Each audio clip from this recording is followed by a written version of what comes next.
Namo tassa bhagavato arahato samma sambuddhassa. Namo tassa bhagavato arahato samma sambuddhassa. Namo tassa bhagavato arahato samma sambuddhassa. Aparuta de sangamatassa tawara ye sodavanta bamunjantu satang.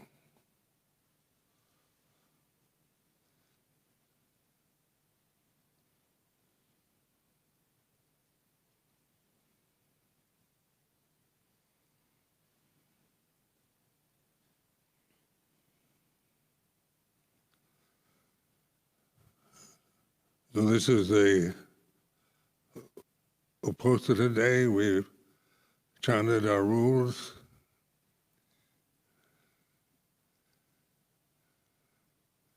And it's the day before, on 16th, our teacher Luang Por Chah passed away in Thailand 30 years ago. So there's also a memorial for Luang Por Chah, who is a very significant teacher for many of us.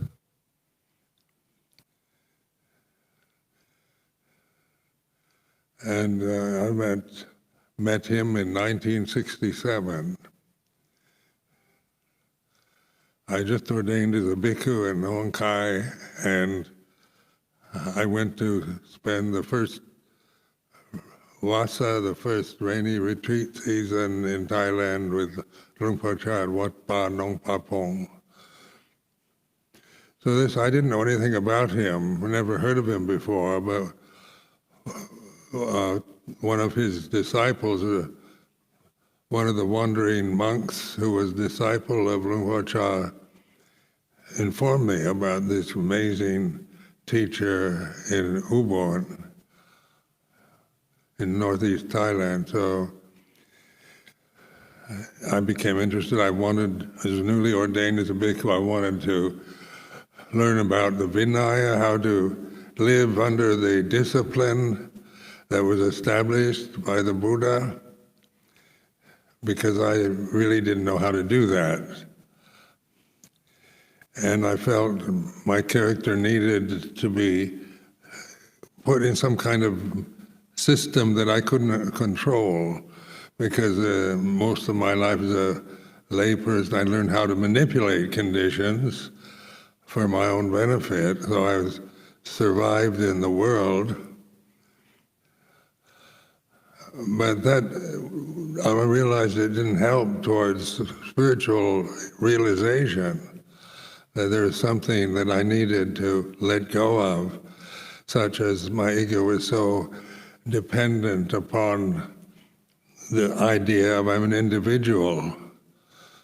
I live my own life according to my own wishes, and this kind of sense of independence, non-conformity, I became aware of the year I was a samanera before meeting Luang Por Chah, and I thought, I won't develop.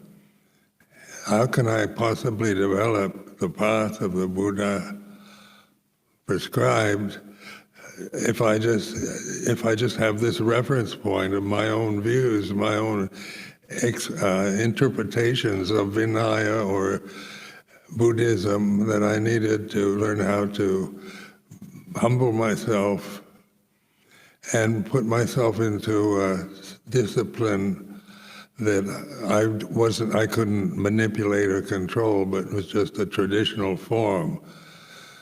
And so Luang Por Chah met these standards. When I heard about his monastery in Ubon, I immediately became interested.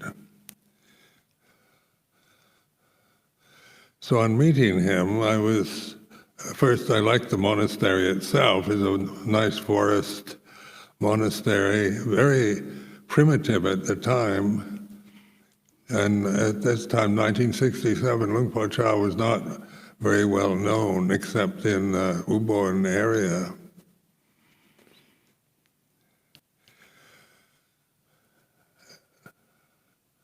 And so my first meeting with him was, he was very gracious, kind of welcoming person in his temperament. You might describe him as the epitome of metta karuna, loving kindness and compassion, which was very well, I felt very welcome, because I was the first foreigner to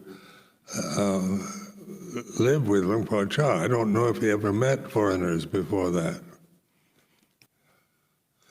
So he told me several years later that when he was a boy, he liked Western, wild Western American movies about cowboys. And I seem to fit that description. So, I am from the Wild West, too. But that was just an aside. But what impressed me was he seemed to understand, even though I couldn't understand him in terms of language. He didn't know any word in English. So I had to go through translators.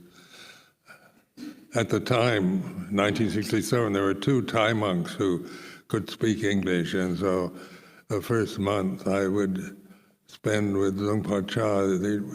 He'd invite me to his kuti to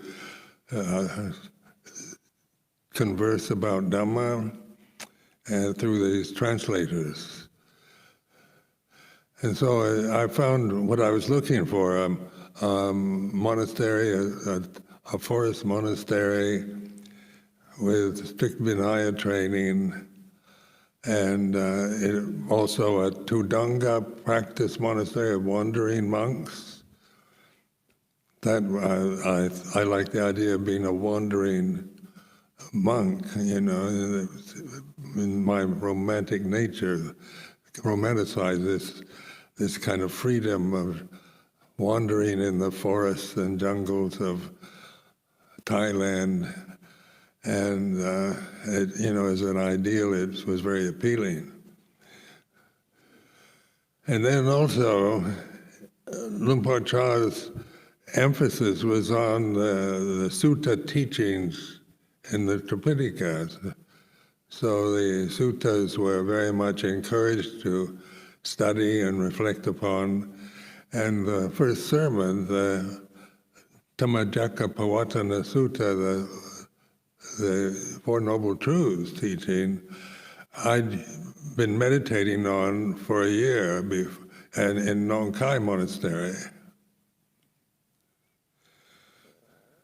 So when I met Luang Por Chah, I had the insight already into letting go, spending that year contemplating the first 2 Noble Truths, the truth of there's suffering and there's the causes, the second Noble Truth, the causes of suffering. So just by reflecting on suffering and the causes of suffering, I had the insight into letting go. That was the insight received from reflecting on the second Noble Truth, letting go of the conditions. And the conditions are everything, it's like letting go of everything.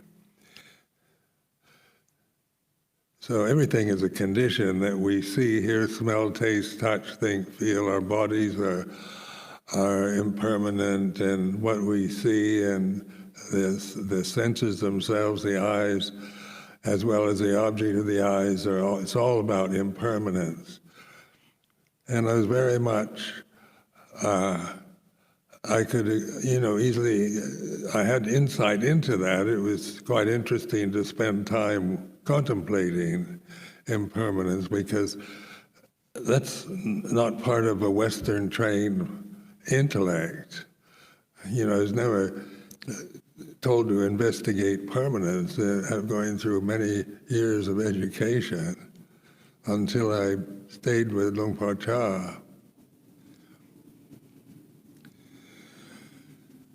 So the Course, when you take something, everything is impermanent, all conditions are impermanent, that means in the thinking mind, the intellectual mind, that everything is impermanent.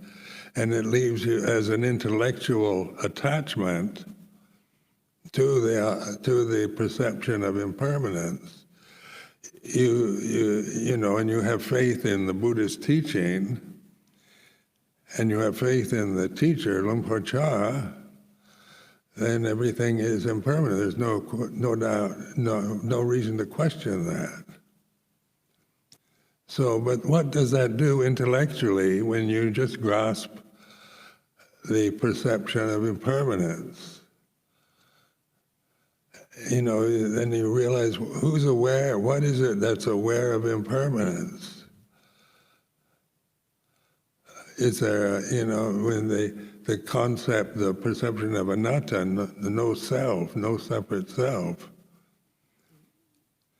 I'd always end up with, of course, I'm aware, I'm conscious, I'm aware of impermanence. When I see things, I'm aware that, you know, the eye itself is impermanent, and the objects of sight is impermanent, and onward to the senses. But who is it, or what is it that is aware of that? Can you be aware of awareness? And it must be somebody, something, and then of course the something, a thing is a condition, isn't it? If everything is impermanent. So I created a kind of koan, a conundrum to meditate upon. What is it that's aware of the changing nature of phenomena? And so I'd always end up being never quite certain. What is it that, in experience, that is aware, that is impersonal, when the person is always a concept. You know, every thought, every memory I have of my life, every memory comes and goes, quite obvious, the impermanence of memory, or every thought, every emotion, physically, the body and the organs of the body are all impermanent. That's not difficult to comprehend or to even have insight from. But then you're left with this enormous question mark.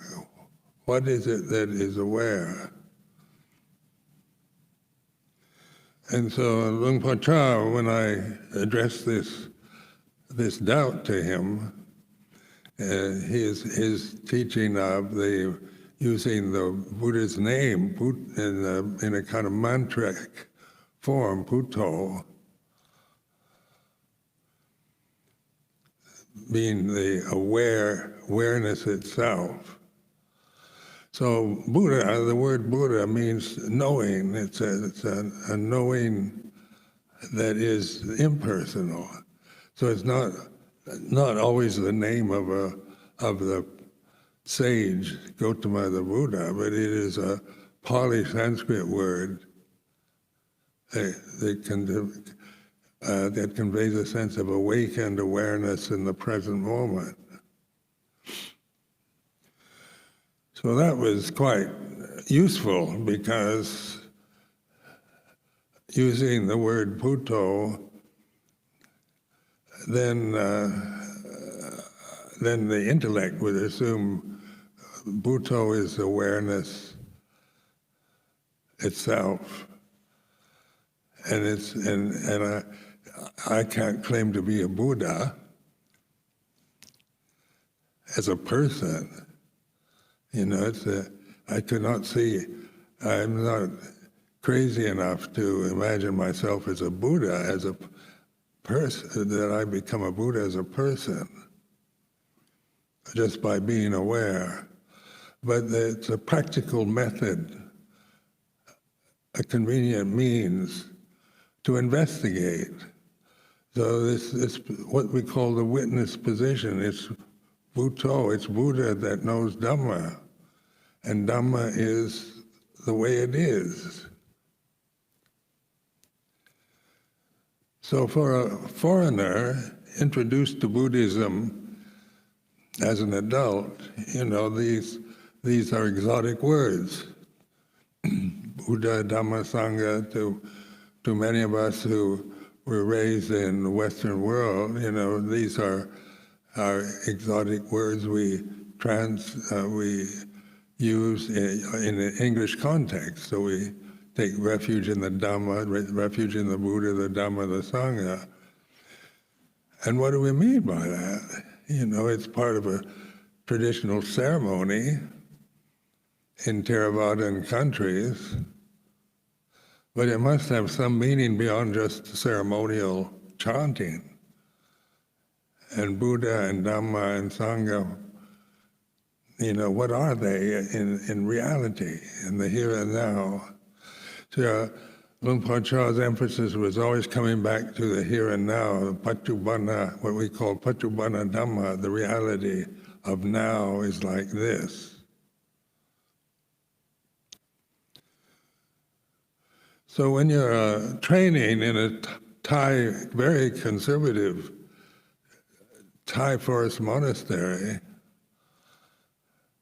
you're kind of jumping into the deep end because there was you're experiencing a totally different culture, different language, different diet, a discipline that sometimes was, you could feel rebellious towards, or not see, think it was, you could feel critical of it.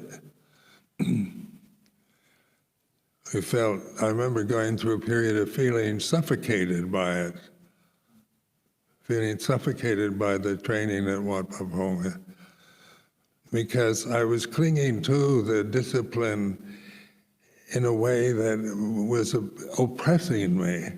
It wasn't Luang Por Chah oppressing me or the Thai Sangha at Wat Pah Pong, but how I viewed discipline, precepts, rules of conduct and so forth from an American conditioned mindset.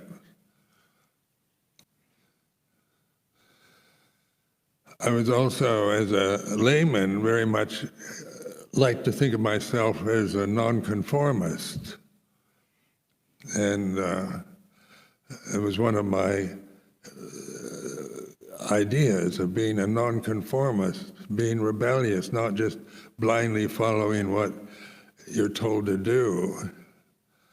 So then going into a very traditional disciplinary system where you're told to do all the time what you're told to do.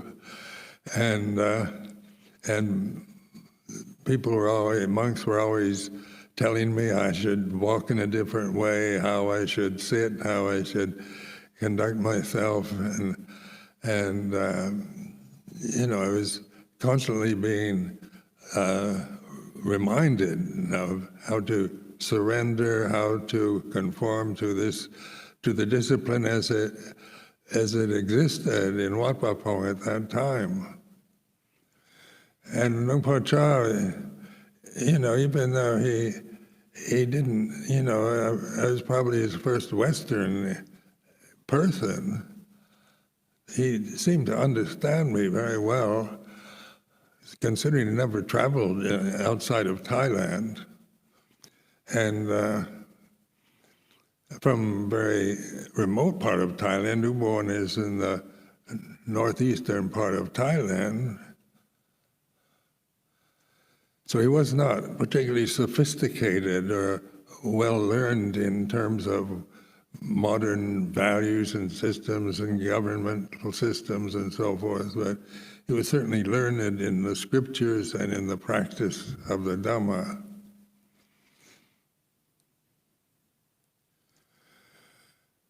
So then the Thai translation for Puto made a lot of sense. So I was learning Thai language, and then they translate the Pali word Puto into Thai, which is Puru, is the knowing. The knowing. So that suddenly, like, Pu is a Thai word for a person, individual, knowing the way it is. It's like this. This kind of knowing is not a critical knowing. It's not about good or bad, right and wrong, but it's knowing. It's like this, the way it is. And this was a completely important revelation to me. And suddenly this sense of anatta, or non-self, began to, I began to have insight into non-personal awareness, that it wasn't Sumedho Bhikkhu that was being aware, or Robert Jackman, or a Prapvrang, or a foreign monk, or any, individual being, but awareness itself, conscious awareness, because it has no language. When you have the insight into non-attachment, not attaching to emptiness, where you let go of conditioned phenomena, what's left is still conscious awareness. But to think into that awareness, then you create a world that's very conditioned. How the world how my way of interpreting the world was very much conditioned by my generation, by my heritage, cultural heritage, social position, my education. So I had formed a worldview from all the conditions that I had experienced in my life. And that worldview, was an empty condition in itself. If I could sum up in one word, worldview, or that's two words,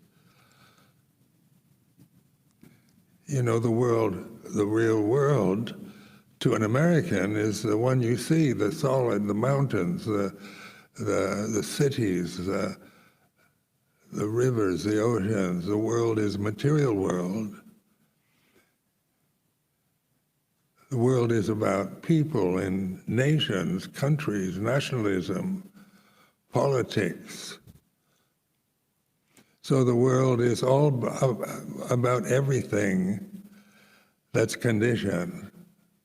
The world that we create in our minds that we're conditioned to believe in, it's all illusion. It's not really the way it is. It's the way we think, the way we believe, the way we've been conditioned to believe.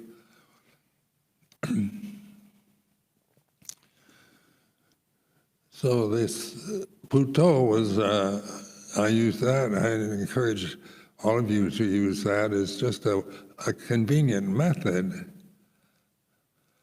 to investigate, to look into the way things are, the impermanent nature of phenomena, of everything. So is consciousness a thing? Is that a thing that you can observe? And what is it that observes consciousness?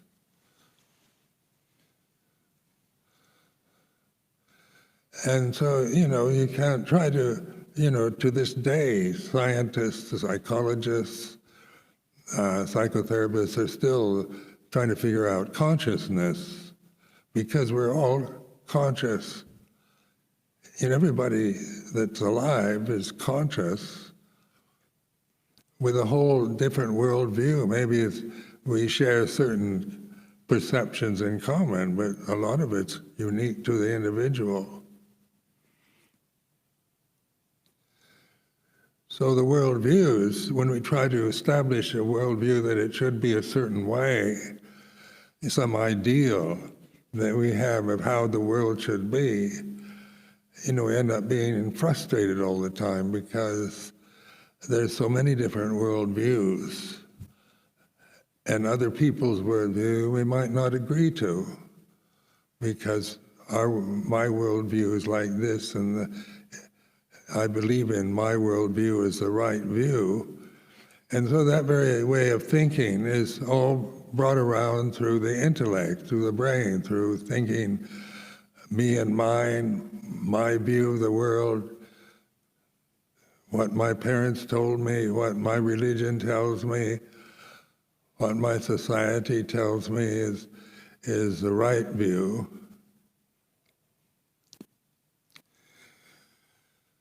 So in the third noble truth, the experience, the insight into the end of suffering, which is translated into Pali as Nirodha, the end of suffering. So thinking of the end of suffering is that once I have insight into the end of suffering, I will never experience suffering anymore. That's the hope, the Sumedho view, the kind of eternal wish we all have, to not to suffer and be permanently happy forever. But insight into emptiness, into non-attachment, non-desire,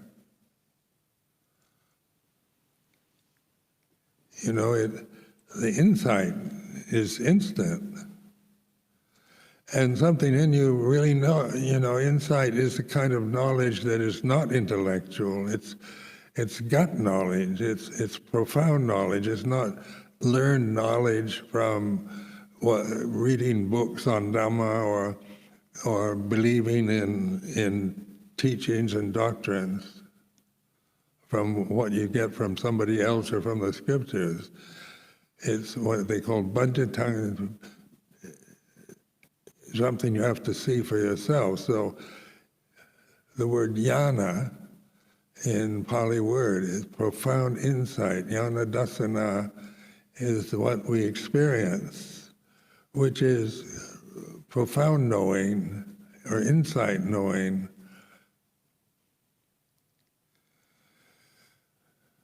But then what do you do with the rest of your life when you have that insight?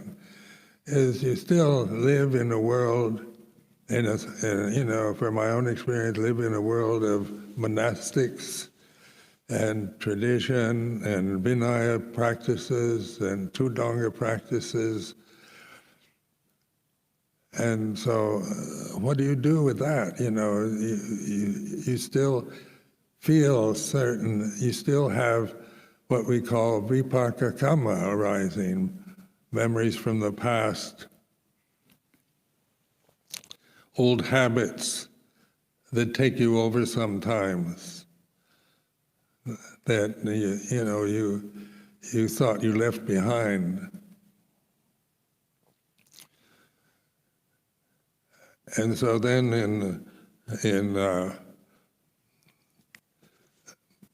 after my 8th year with Luang Por Chah, he asked me to take on the duties of establishing a branch monastery, which is now called Wat Pa Nanachat. And it's because there was an increasing amount of Westerners coming to Ubon, wanting to ordain. And it was difficult to teach Westerners because of the language. It took a while to learn the Thai language. So Luang Por Chah's idea was to establish a branch monastery where, since I was the most senior of the Western monks, I would be the teacher.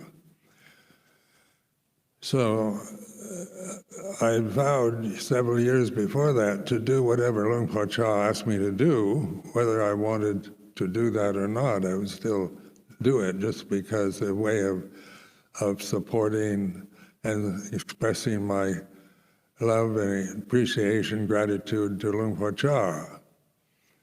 So I took on the duties of establishing a branch monastery, which I'd never done in my life, didn't know what I was doing most of the time. So this was also a learning process, because the insight I had, I had to depend on that, because trying to put myself in a teaching position, or I'd never been in that position. I was a school teacher and as a layman, but this was a different experience in a Sangha.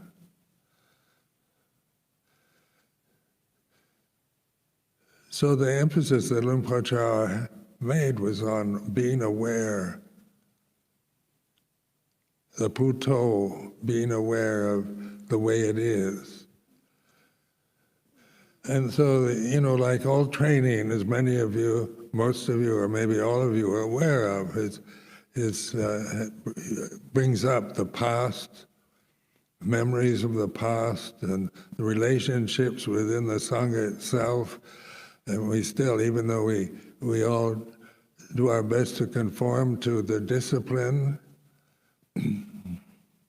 yet in personal relationships, we're all different. We don't always like each other or agree, or people bring up the thought of being threatened or by others, and just by their appearance or by their knowledge or by their status.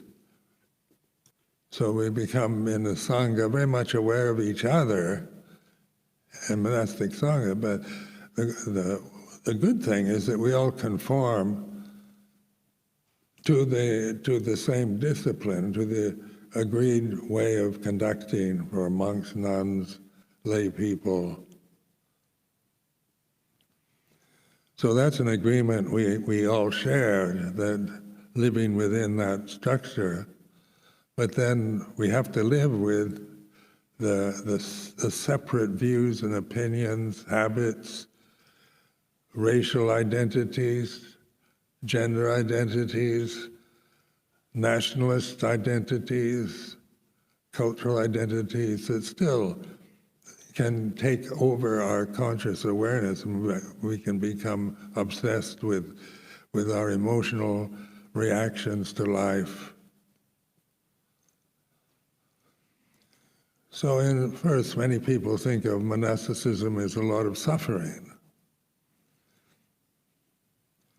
And I remember at Wat Pa Pong in the training years, I was thinking, I was very much aware of the weather in Ubon is very humid and hot. So I used to think the weather made me suffer, or the mosquitoes. There are a lot of mosquitoes in Wat Pa Pong. And then they had daily chores. Every day we had to draw water from the well. It was very primitive, basic, kind of going back to a lifestyle that I'd never had to live with before. So I think this is suffering. When you're brought up in a city, in an American city, in a kind of middle-class family, then there's so much you just take for granted as normal and what everybody has the right to have, So your standards of what's reasonable, what's right, and what you're used to is much more higher than in a monastery in northeast Thailand at that time. We had to content ourselves with very basic material conditions.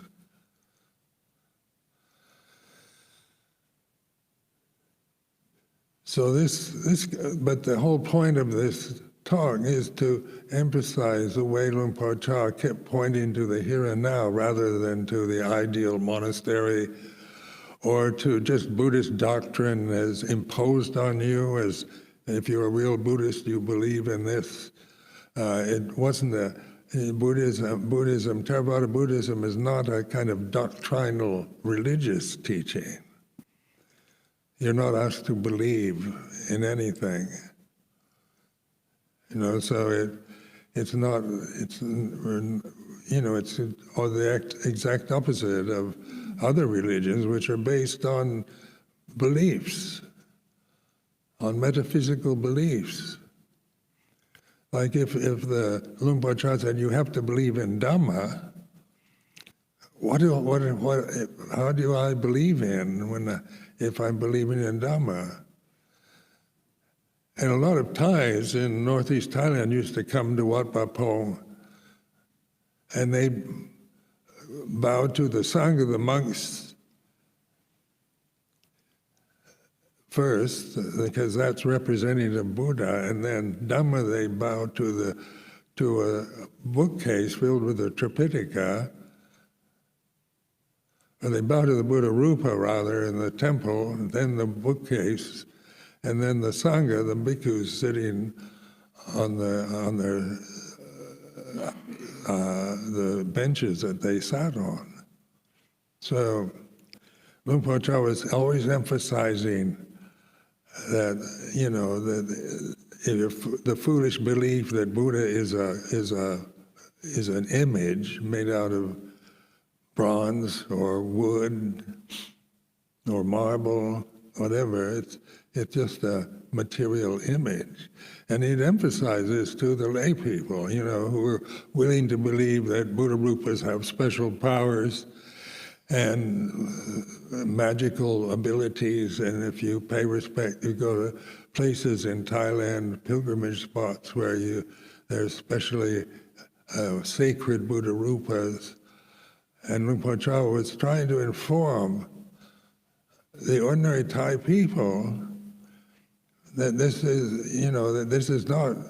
is like superstition, this is belief, projecting onto a bronze image some kind of magical powers, where Puto isn't magical, and it's a word, but you're not grasping the word, you're using the word to remind yourself to awaken and be aware in the present moment is like this. And then he tells them the Tripitaka is not the Dhamma, like bowing to the bookcase with the Tripitaka in it, Dhamma teachings. But you don't take refuge in a bookcase or a bunch of books. And the Sangha, the Bhikkhu Sangha in Thailand is also a symbol for those who practice in the right way. So Luang Por Chah's teaching was always this very awakening, making you contemplate what is a Buddha Rupa, what is Buddha, Buddha Rupas, Dhamma, Sangha. And of course, the belief system is that it's the Buddha is can be a sacred image, or the Tripitaka to be respected as the Dhamma, and the monastic Sangha to be respected as those who are practicing in the right way. So that's a belief. They're not bad beliefs, there's nothing wrong with them as beliefs, but they are that. They're imposed structures on the mind of individuals, and we cling to them. And we cling to these beliefs in religion. That's why there's so much controversy in religions, within the religions and among religions, because of the beliefs are different.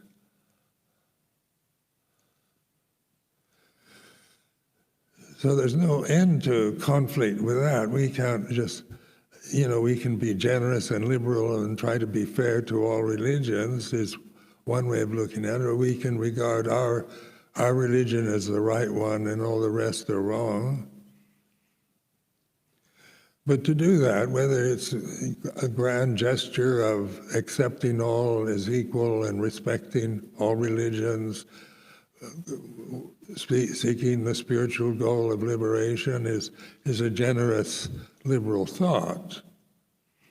Or to feel that our way of doing everything here at Amaravati is the right way and anyone who does it different is wrong is a very narrow-minded view. So it can be grand or narrow, but they're still viewpoints.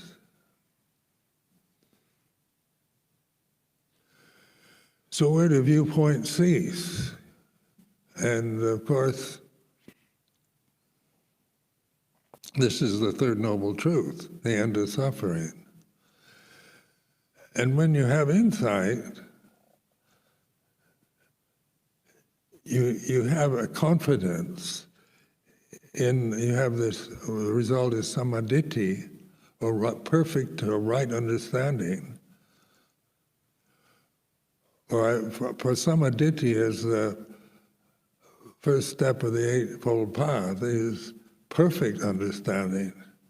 There's a profound knowing that isn't intellectual, isn't something you've acquired through belief systems or from somebody else, or made up for a belief in yourself as being enlightened.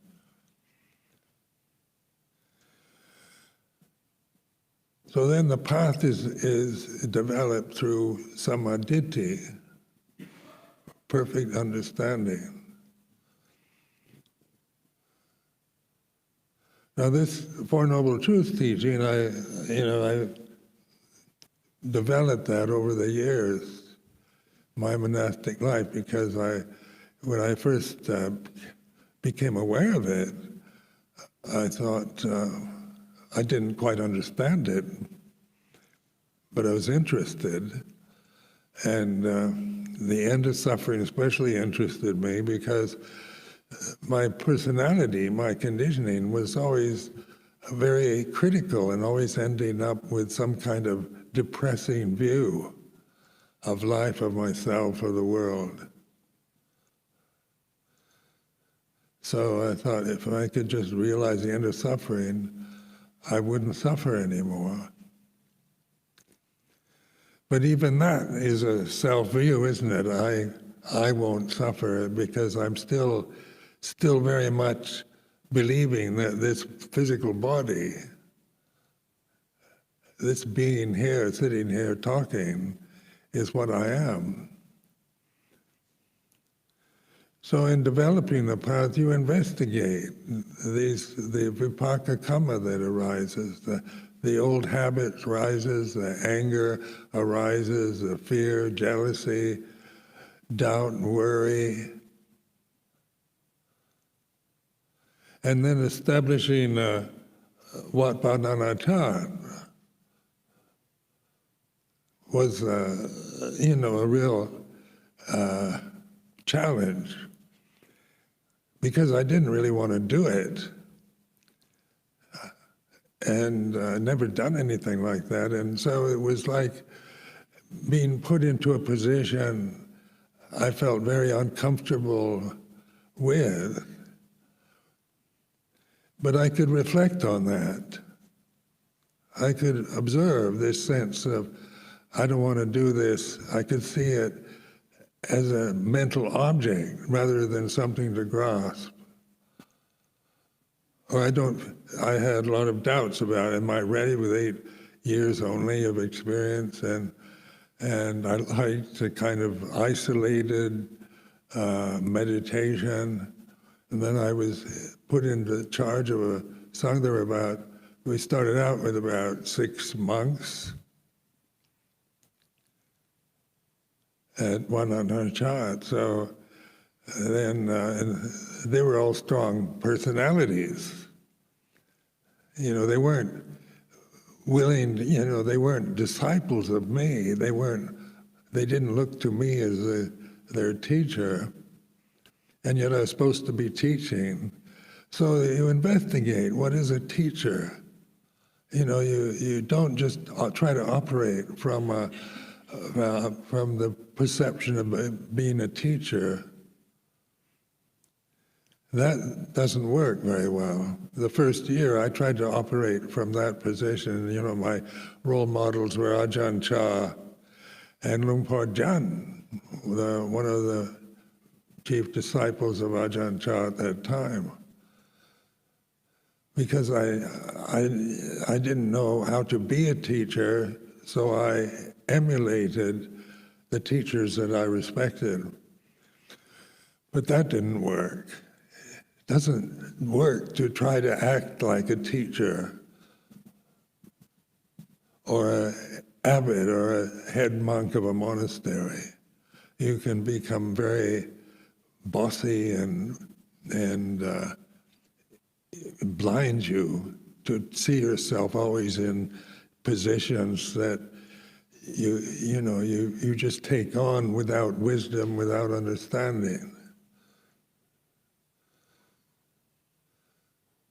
So then I had the insight during that first year I thought, what is it about Luang Por Chah that creates this incredible trust and love and appreciation? What is it about him? It never happened with anyone else. Never met another human being who affected me, so well. Was it his personality or his strict Vinaya discipline or his teachings or whatever? And then I had an insight one day that Luang Por Chah was not trying to be anything at all.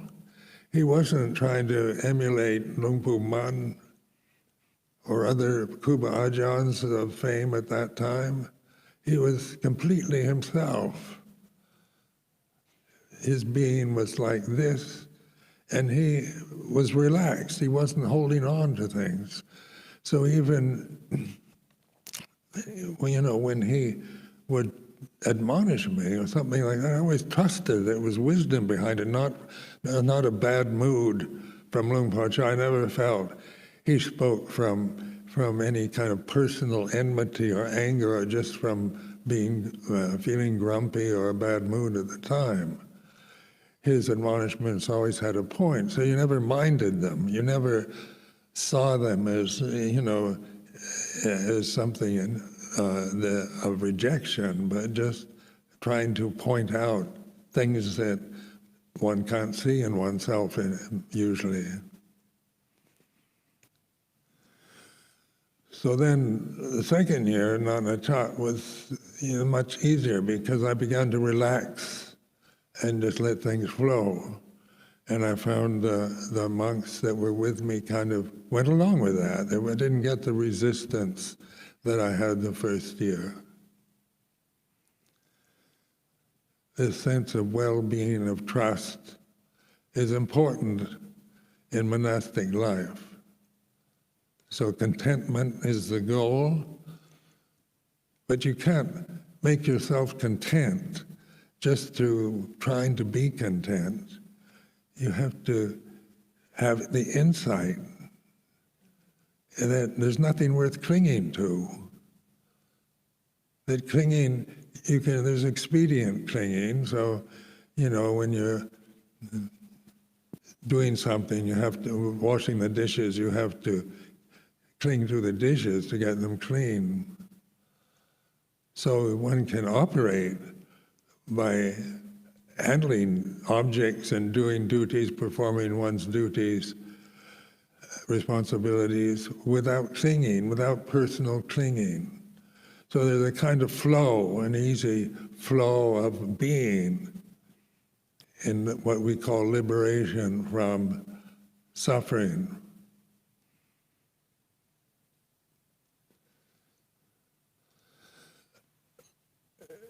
then coming to England in 1977, that was another challenge, coming to a European country and trying to establish this ancient tradition, the Thai forest tradition from northeast Thailand, in London. You know, to me, it's just on the intellectual perception of my mind at the time, I couldn't imagine how that would work, how you would live in a city, enormous international city like London, as a barefoot Dutanga bhikkhu. You know, the only person I knew in London at the time was George Sharp. So then I addressed this one before before Luang Por Chah and I came to England in 1977. I was full of doubts. And I said, you know, I don't see how this is going to work. Keeping the Vinaya as we do in Wat Pah Pong, if we're living in a non-Buddhist country, different climate, different everything, who's going to support us? You know, how are we going to survive in a non-Buddhist country? And then Luang Por Chah's beautiful answer was, are there good people in England? And I said, yes, of course. And he said, then go. So it kind of gave me this sense of Luang Por Chah saw human beings as basically good. This was quite an insight, because the American system, you know, my background, cultural background, was people are basically selfish. If you don't take care of yourself, nobody else will. So that was my cultural conditioning from being brought up in the United States, which is supposedly an idealistic democratic country. But even my parents believed you had to really look after yourself, because if you didn't, nobody else would care. And Luang Por Chah's view, people underlying all their conditioning, is basically good, which is true. You know, I found this to be a better way of looking, better way of perceiving life, rather than seeing just the selfish,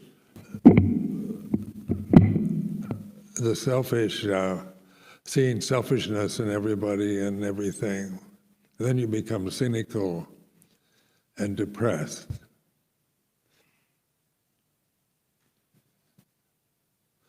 So living in England was an experiment. The practice never changed, whether it was in Wat Pah Pong, Wat Nanachat, going Tudong in northeast Thailand, or living in London. The practice was always the same, Puto, being aware of that I could be aware of the fears or confusion or problems that others around me had or I had at the time that would arise in different unusual situations. So on this Memorial Day of Luang Por Chah's passing away, I was in Thailand giving a retreat at Wat Kuren, a branch monastery right on the border of Laos. Ubon borders onto Laos and Cambodia. And I was giving a 10-day retreat at Wat Kuren with Ajahn Jakro, who was an Australian monk, disciple of Ajahn Chah. And right in the middle of this retreat, somebody came from Ubon and said Luang Por Chah had passed away. Or they didn't say that right away. They said, Luang Por Chah has been taken from the hospital. He's dying, and they want to take him, get him back to his monastery before he passes away, so he'll die in the monastery. So Ajahn Jacaro and I rushed to the hospital. We rushed to the hospital in Ubon first, and that's where we were told that Luang Por Chah had left in an ambulance, and that he had died in the ambulance on the way to his monastery. So we went to Wat Pah Pong, and I was one of the first people to see his body lying on a bed in the sala. And of course, this brought back somehow just the word Luang Por Chah is dead. Just that perception, I felt this sense of grief. Now, many times during the 10 years that Luang Por Chah was seriously ill, he almost died many times. And Ajahn Pasano, who was the head monk of Wat Nan Achan at the time, would always telephone me and say, I think Luang Por Chah is on his way out. And I'd try, if it wasn't the Pansa, I'd try to go to Thailand. But by the time I arrived in Thailand, Luang Por Chah had recovered. So there were many experiences of Luang Por Chah terminating his life before it actually terminated. And so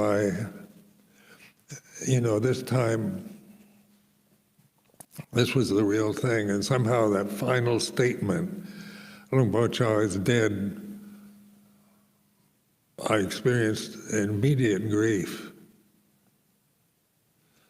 I wasn't exactly weeping or wailing, but it surprised me because the previous 10 years you were prepared, intellectually prepared. Luang Por Chah is terminally ill, he might be dying, and but he is not dead. And that finality of Luang Por Chah is dead was like this.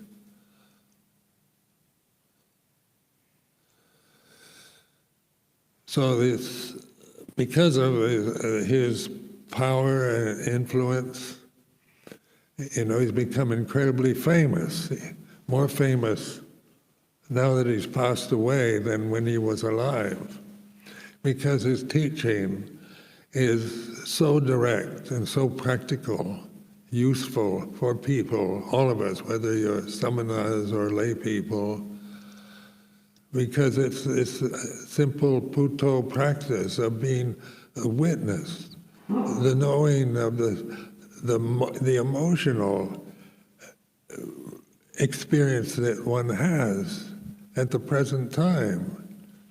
You have to let go of it to really let it be what it is. Where, many psychotherapists are talking about how many people are not aware of their emotions as objects, but they're totally immersed in their feelings of love and hate and fear and so forth. They can't get any perspective on it because in psychology it's still seen as very personal. Emotional experiences are very personal problems. Where in Dhamma, emotional habits, we call them habits, are like this. So the grief that I experienced on the finality of Luang Por Chah's dead was like this. So it wasn't like getting caught in a grieving habit pattern, but the sense of grief was like this. And, one isn't attached to that. One sees it as merely the way it is. When someone you love passes away, it's like this. And you're not trying to suppress grief, not trying to indulge in it, but knowing is puto, knowing the way it is, paccuppanna dhamma, here and now. So I offer this as a reflection for today. Anmayang